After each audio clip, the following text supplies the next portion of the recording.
시사인이 만드는 정치 라이브 김은지의 뉴스인 10월 13일 방송 시작합니다. 안녕하세요. 저는 시사인 김은지 기자고요. 일상으로 잘 복귀하셨는지요? 임금님기의 캔디님께서 한동안 잊고 있었던 내란 청산 관련해서 잊지 말자라는 이야기 해주셨는데요. 연휴 끝내고 돌아오는 마음을 다시금 다듬으면서 첫 번째 코너 바로 들어가 보도록 하겠습니다. 터져지는 뉴스에 어떻게 반응해야 될지 알려드리는 시간 뉴스 리액션입니다. 너경희 기자 안녕하세요. 네, 안녕하세요. 네, 월요일에 문을 활짝 열어주시는 신인규 변호사님 반갑습니다. 네, 안녕하세요. 신인규입니다. 네, 자 그러면 첫 번째 뉴스 바로 들어가 보시죠. 네, 국감 출석 조의대 답변은 거부. 네, 오늘 국감 시작됐죠? 네, 오늘부터 이재명 정부 첫 국정감사가 시작이 됐는데요. 가장 뜨거운 감사는 당연히 법사위였습니다. 오늘 오전 10시에 민주당이 증인으로 채택한 조의대 대법원장이 국감 시작 전에 인사말에서 어떠한 재판을 했다는 이유로 법관을 증언대에 세우면 법관이 양심에 따라서 재판을 하는 게 위축될 수 있다면서 증언대에 서지 않겠다라는 뜻을 밝혔는데요. 통상 대법원장은 이제 인사말을 한 다음에 법사위원장이 이석, 그러니까 자리를 옮겨도 된다라는 명령에 따라서 국감장을 떠나고 그 다음에 법원 행정처장이 나와서 의원들의 질의에 답변을 하는 게 통상의 관례였습니다. 그런데 추미애 법사위원장이 이석 명령을 하지 않아서 조 대법원장은 인사말 이후에도 자리를 떠나지 못하고 자리에 앉아 있어야 했습니다. 신동욱 국민의힘 의원은 대법원장을 이렇게 감금해서 진술을 압박하느냐라고 항의를 했고요. 의원 간에 이제 고성이 오갔습니다. 결국 조 대법원장은 침묵을 지키다가 1시간 40여 분이 지난 후에야 자리를 떠날 수 있었습니다. 한편 국감이 열리기 앞서 이제 추미애 법사위원장이 대법원으로부터 제출을 받은 조의대 대법원장이 서면 답변서를 민주당과 조국혁신당 같은 이제 친여 법사위원에게만 공유를 하고 국민의힘 측에는 알리지 않은 것으로 드러나서 논란이 되기도 했습니다. 어제 조 대법원장이 제출한 서면 답변서를 이제 추미애 위원장이 다운로드를 받아서 여권 법사위원들에게만 공유를 하면서 만약 서면 답변서가 외부로 유출이 되면 지금까지 대법원장을 출석시키려고 했던 노력이 물거품이 되니까 내일 법사위 감사 시작 전까지는 비공개를 원칙을 지켜달라라고 당부를 했다고 하고요. 이 사실을 뒤늦게 한 국민의힘 소속 박준태 의원과 주진우 의원이 법원 행정처에 요청을 했지만 조 대법원장이 답변서를 제공받지는 못했습니다. 추미애 위원장 측은 여야 질의를 같이 받으려고 했는데 국민의힘 의원들은 아무도 질의를 하지 않았고 애초에 모든 자료 요청은 비공개로 진행이 된다라고 그 이유를 설명하기는 했습니다. 네, 오늘 법사위 어떻게 보셨습니까?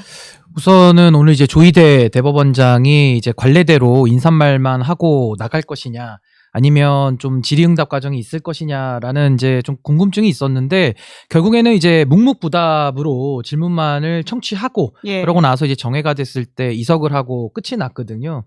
저는 지금 이 국민의힘의 반발 내지는 민주당의 강행, 이 두 가지로 충돌돼서 이 논점이 흐려지는 것이 전 가장 우려스러운 상황입니다. 왜냐하면 이 사안은 일국의 사법부를 책임지는 대법원장이 대선을 앞두고 정치 개입을 시도한 사건이거든요. 그렇죠. 그렇다라고 한다면은 심리 과정에서의 졸속 그리고 편향성, 이 두 가지가 다 문제가 되는데 결국에는 헌법과 법률을 위반했을 때 법관도 탄핵 대상이 됩니다. 충분히 국회가 견제할 수 있는 것인데, 우리 국민주권주의라고 하는 헌법 1조 그리고 선거운동 과정에 있어서 기회균등을 보장한 헌법 116조를 위반한 일이 될 뿐만 아니라 법원조직법을 위반해서 사실상 대선에 개입한 건이 되기 때문에, 저는 이 문제에 대해서는 오늘도 사실 많은 언론에서 뭐 여야의 정쟁, 그 내용은 없었다지 이런 식으로 가면서 문제의 중요성이 희석이 되고 있거든요. 저는 그런 거보다는 차제에 저는 우원식 국회의장이 좀 나서셔가지고 전 국정조사를 통해서 조의대 국정조사를 저는 좀 정식적으로 하면서 국민들의 여론을 더 모아나가는 이런 빌드업 과정이 조금 더 필요한 거 아닐까, 저 그런 생각을 좀 했습니다. 네, 또 이제 또 다른 이제 국감이 이제 시작됐는데요.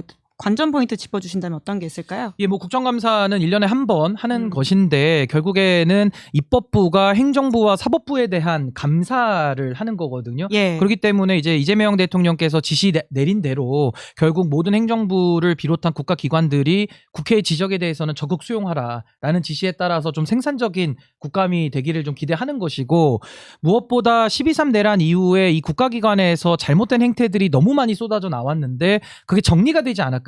전 이번 국감을 통해서는 그동안의 이 내란을 정리하는 과정에서 미진했던 부분들이 좀 정리가 돼야 될 것이고, 또 이재명 정부가 출범한 지 이제 130일이 넘었는데 정부 초기에 그동안 했던 약속들 어느 정도 또 이행이 되고 있고 어느 정도 또 현실화가 가능한 것인지도 전 국회가 또 마땅히 지적할 부분들, 또 본연의 업무에 충실했으면 하는 그런 기대를 갖고 있고요.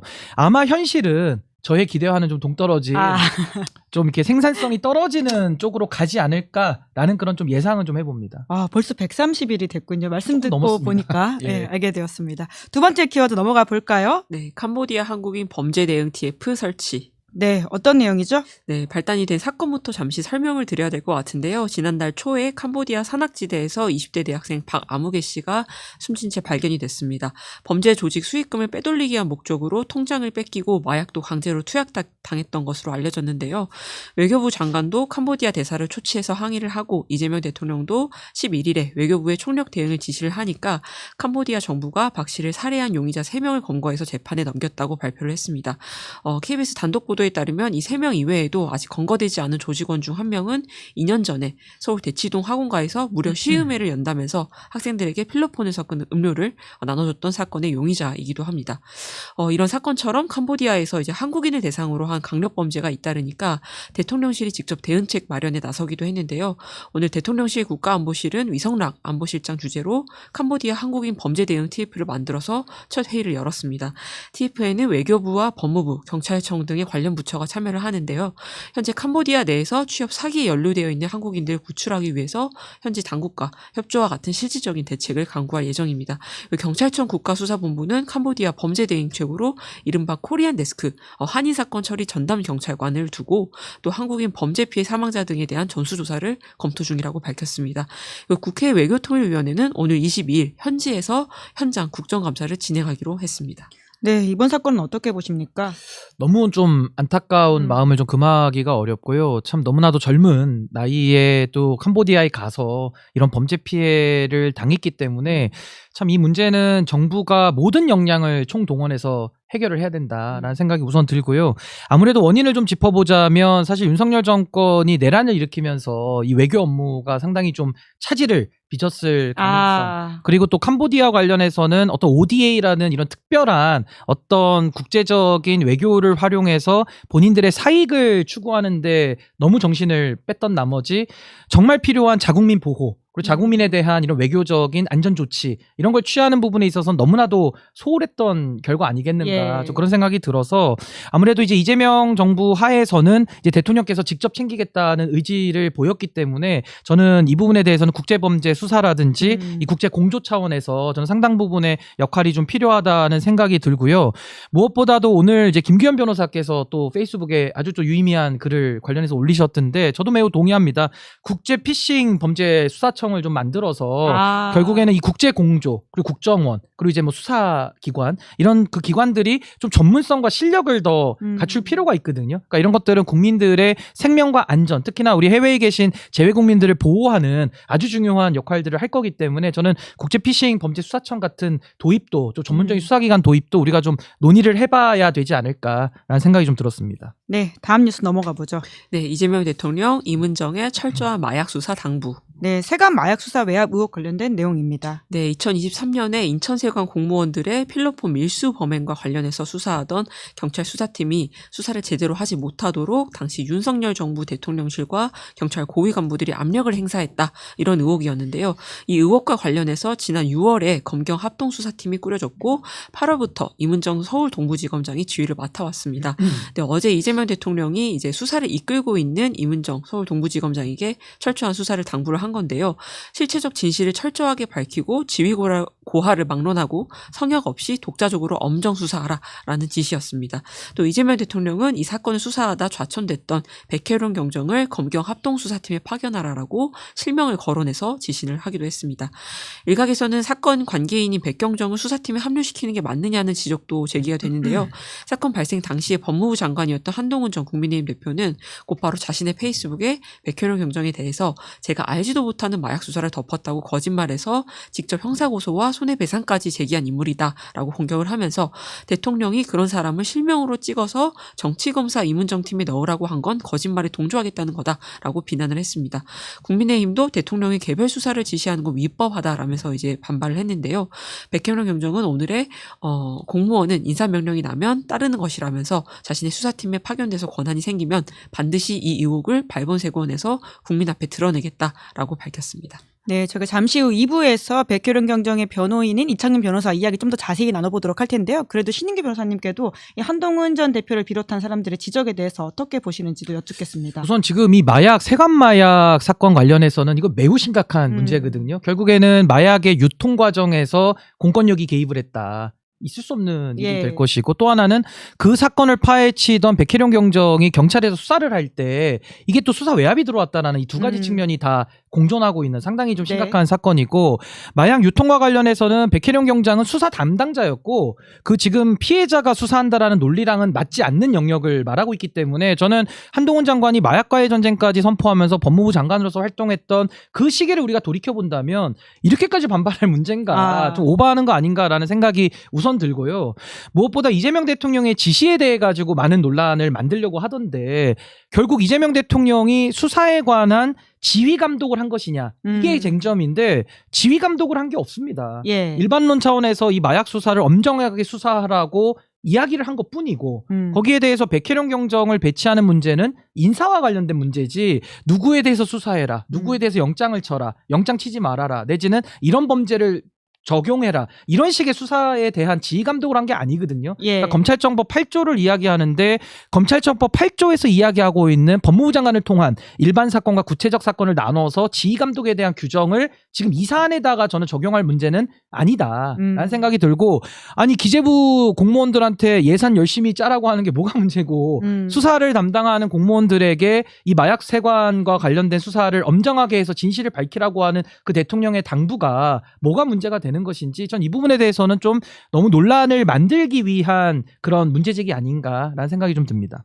네, 자세한 이야기는 이따 더 해보도록 하고요. 그럼 다음 뉴스 넘어가 보겠습니다. 네, 에이펙 미중 정상회담 성사될까? 네, 트럼프 대통령이 변수죠. 네, 오늘 10월 31일에 열릴 예정인 경주 에이펙에서 미국 트럼프 대통령과 중국 시진핑 주석이 회담을 가질 거라고 예상이 되면서 온 세계가 주목하고 있는데요. 과연 두 정상의 만남이 이루어질지 불투명해진 상황입니다. 미국과 중국이 지난 4월에 서로에게 이제 100%가 넘는 고관세를 부과를 하면서 대치하다가 점점 이견을 좁혀왔는데, 중국이 먼저 히토류 수출 통제를 강화하고 미국산 대두 수입을 중단하겠다, 이런 대미 조치 강화에 들어갔습니다. 그러자 트럼프 대통령은 중국의 히토류 수출 통제 방침을 이제 공격을 하면서 오는 11월부터 추가로 100% 관세를 부과하겠다라고 엄포를 놨는데요. 현재 미국의 대중 관세는 평균 55% 수준인데 100%가 추가가 되면 무려 평균 155%가 됩니다. 그러자 중국도 발끈해서 걸핏하면 고액 관세로 위협하는 거는 올바른 길이 아니다. 우리는 싸움을 바라지 않지만 그렇다고 두려워하지도 않는다라는 입장문을 냈습니다. 외교부는 트럼프 대통령이 에이펙에 참석할 예정으로 보인다고 밝히긴 했는데 과연 정말 참석을 할지, 실제로 회담까지 이어질지는 끝까지 지켜봐야 될 것 같고요. 또 옆나라 일본에서도 누가 정상으로 참석할지 관심이 모이고 있습니다. 원래 자민당은 공명당과 연립하면서 야당 협조 없이 어떤 법률도 통과시킬 수 있는 이제 의석을 확보하고 있었는데요. 2023년에 이른바 정치자금 스캔들이 터집니다. 그래서 자민당이 정치 행사 때 받은 현금을 장부에 기재하지 않았다는 그런 의혹인데요. 이 사건을 계기로 정치 자금을 규제해야 된다라는 비판 여론이 높았는데 자민당이 계속 반대를 하다가 결국 단독 과반도 잃고 함께 26년 동안 손을 잡아왔던 공명당도 마침내 등을 돌리고 만 상황입니다. 그래서 원래는 자민당 총재가 곧 일본 총리가 되는 구도였는데 지금으로서는 누가 될지 알 수 없는 상황이 됐고요. 차기 총리를 지명하기 위한 임시국회는 오는 20일 혹은 21일쯤에 열릴 예정입니다. 네, 미중 정상회담 관련해서는 어떻게 보십니까? 우선은 이제 트럼프와 시진핑 사이에 이제 좀 소위 말하는 이제 G2 경쟁이 있는 거죠. 결국에는 AI 관련돼서도 이제 패권 국가로 미국과 중국이 충돌을 하다 보니까 상당히 좀 강하게 부딪히고 있는 모양새이고요. 동시에 트럼프가 관세로 도발을 했고 또 시진핑 중국 국가주석은 이 히토류를 가지고 또 그렇죠. 한 방 또 날렸는데 또 거기에 대해서 트럼프가 또 보복적인 관세를 하는 상당히 좀 강대강 대치 국면이 당분간은 좀 유지가 될 수밖에 없고요. 다만 이제 에이펙에서 또 미중 정상회담이 또 깜짝으로 또 성사돼서 전 세계의 이목을 더 끌 수 있는 가능성도 좀 열려 있기 때문에 저는 지금 이렇게 쉬운 상황은 아니지만 또 우리 정부의 노력을 통해 가지고 저는 이 G2 간의 갈등의 압력을 좀 줄이는 이제 그런 노력들을 통해 가지고 저는 깜짝 정상회담이 좀 성사도 될 수 있지 않을까라는 좀 희망을 섞은 그런 기대감도 좀 말씀드려 봅니다. 네, 10월과 11월은 외교의 빅데이가 한국에서 펼쳐집니다. 자, 그러면 신인규 변호사님의 날카로운 시선으로 바라보는 2주의 사진 한 장을 볼 예정인데요. 신인규의 원샷 원킬 들어가 볼까요? 네. 네, 사진 설명 먼저 해주시겠어요? 네, 국민의힘이 이제 국회 앞에 김건희 특검팀의 조사를 받은 이후에 스스로 목숨을 끊은 양평군청 공무원의 분향소를 마련하고 상복을 입은 채로 단체로 조문을 했습니다. 송은석 원내대표는 해당 공무원 사망 사건에 대해서 반드시 특검이 이루어져야 된다라고 목소리를 높였는데요. 오늘 장동혁 대표는 당 최고위원회의에서 특검 강압수사 관련 국민제보센터도 오픈할 예정이라고 밝히기도 했습니다. 김건희 특검팀은 양평 공무원 사망에 대해서 이제 조의를 표하고 수사 상황과 방식을 재점검하겠다. 그리고 감찰에 준한 조사를 벌이겠다라고 밝혔습니다. 또 국민의힘 소식을 하나 더 말씀을 드리면요. 국민의힘이 중국인의 3대 쇼핑 방지법을 당론으로 추진하겠다고 합니다. 관대한 정책 때문에 중국인들이 불공정하게 혜택을 누린다는 건데요. 3대 쇼핑이라는 건 의료 쇼핑, 선거 쇼핑, 부동산 쇼핑을 지칭을 합니다. 김은혜 원내수석 부대표는 보험료는 우리 국민이 내고 혜택은 외국인이 가로챈다면서 현중 정서를 자극을 했습니다. 네. 어떻게 먼저 오늘 국민의힘의 그 단체 분양 어떻게 좀 보십니까? 우선은 이제 특검의 수사 과정에서 안타까운 또 사건이 있었기 때문에 그 부분에 대해서는 또 국민들의 또 비통한 마음도 있을 겁니다. 그리고 저는 누군가의 죽음을 우리가 해석을 할 때 그 이유가 뭐 100가지도 넘을 거거든요. 근데 그거를 딱 하나로 우리가 상정을 해서 특히나 정치권에서 정쟁의 도구로 이용하는 것은 저는 국민의힘이 좀 너무 나간 행동이다라는 점을 먼저 말씀을 드리고요. 지금 양평 관련된 수사인데 양평 고속도로 수사 된 게 있습니까?